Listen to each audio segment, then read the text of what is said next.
and overflows. Tissue packs and hair clips are scattered across the tiles, coming up fast. I shouldn't be here. These words can't really form because the darkness is thick enough to stifle thought. It's more like a sharp sense of injustice wrapped in the fear that throbs somewhere in the void. An impression that I have been cheated by circumstance. I shouldn't be here. Chapter 2. "You're a lucky woman," says Dutchess County Sheriff Mike Butler. I ride a wave of displacement. Lucky? I don't feel lucky. I feel like I want to unzip my skin and wriggle out of my body and into another. By what metric is he measuring my luck? I suppose he means that I'm luckier than a woman whose attack has resulted in her murder.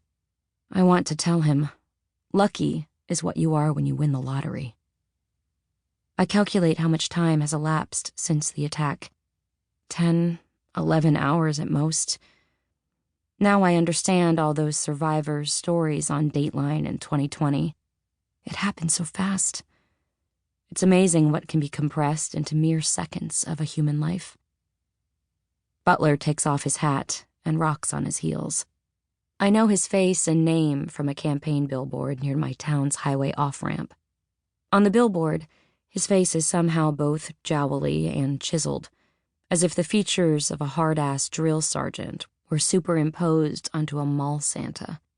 In person, Butler's the kind of guy whose middle-aged weight gain makes him look even more powerfully built, his barrel chest and gut filling out his uniform without seeming flabby.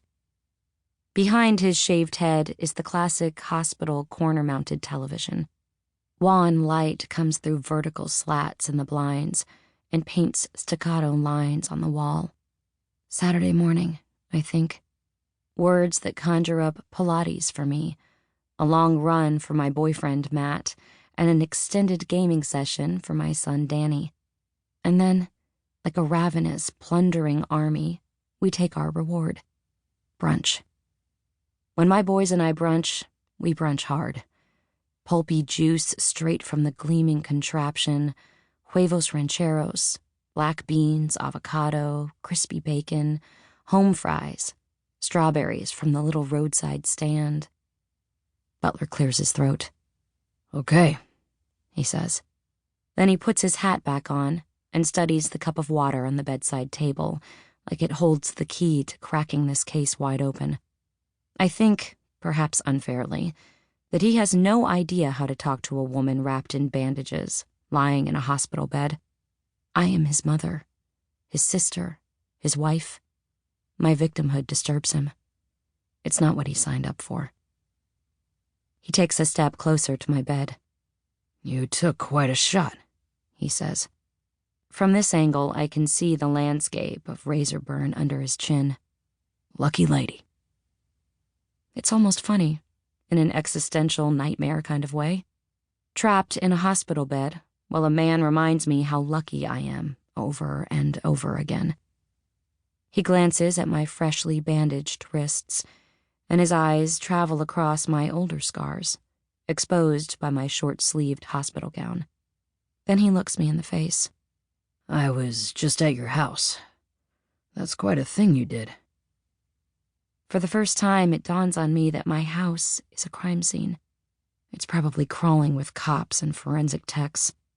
I think CSI is called something different in real life, but I picture a team in hazmat suits, spraying luminol.